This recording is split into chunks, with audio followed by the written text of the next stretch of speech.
دودھ والے جانور پر زکوٰۃ کا کیا حکم فقہا نے نقل کیا ہے؟ چنانچہ دودھ کے مقصد سے جو جانور رکھے جاتے ہیں، جیسے بڑے بڑے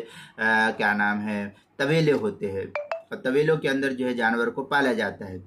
تو جو جانور رکھے جاتے ہیں وہ جنگل میں نہیں چرتے عام طور پر۔ جیسے بڑے بڑے شہر ہوتے ہیں اس میں اب جنگل تو ہوتا نہیں ہے، بڑے بڑے شہروں میں بمبئی جیسا ہے تو اس میں جو بڑے علاقے ہوتے ہیں، بڑے گھنجان علاقے ہوتے ہیں، تو اس میں کہاں پہ چرنے کے لیے جائیں گے؟ تو وہ لوگ وہاں اپنے گھروں پر رکھ کر کے چارہ کھلاتے ہیں، بھوسا ہے اور پوال وغیرہ جو کچھ ہوتا ہے، تو ان سب کو باہر سے منگواتے ہیں اور پھر خرید کر کے جو ہے ان جانوروں کو کھلایا جاتا ہے۔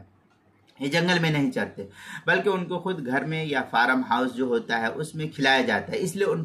ان جانوروں پر زکوٰۃ کا وجوب نہیں ہے۔ البتہ اگر ان جانوروں کو خریدتے وقت اس کا دودھ بیچنے کے ساتھ ساتھ خود ان جانوروں کو بھی بیچنے کی نیت کی ہے، تو ایسے جانوروں کی قیمت پر 2.5% کے حساب سے زکوٰۃ فرض ہے، کیونکہ اس کی نیت جو اس کا مالک ہے اس کی نیت ہے کہ موقع ملے گا تو فائدہ ہوگا تو اس مال کو بیچ بھی دوں گا، نیت اس کی بیچنے کی بھی ہے، اور پھر نہیں تو پھر اس کے دودھ سے جو ہے فائدہ اٹھائے، تو پھر ایسے صورت میں جو ہے اس کی قیمت پر جو ہے زکوٰۃ واجب ہوگی۔ ایک صورت تو یہ ہے۔ چنانچہ فتاوی شامیہ میں ہے وَلَوْ لِلتِّجَارَةِ فَفِيهَا زَكَاةُ التِّجَارَةِ در مختار ما شامی جلد نمبر 2 صفحہ نمبر 276 لأن القدر فی مال التجارت ربع العشر، فتاوی شامی جلد نمبر 2 صفحہ نمبر 276 پر اس کو نقل کیا۔ یہ تو ایک صورت حل تھی۔ دوسرے کہ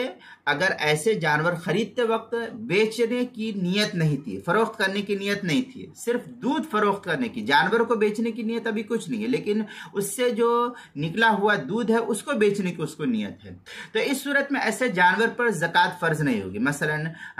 بھینس کی قیمت جو ہے 1 لاکھ روپیہ ہے، تو اب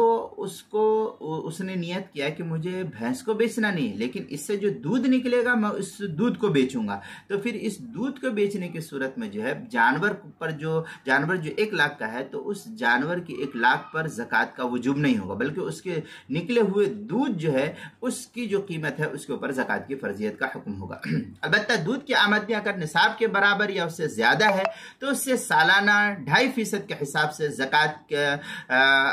کا ادا کرنا لازم اور ضروری شمار ہوگا۔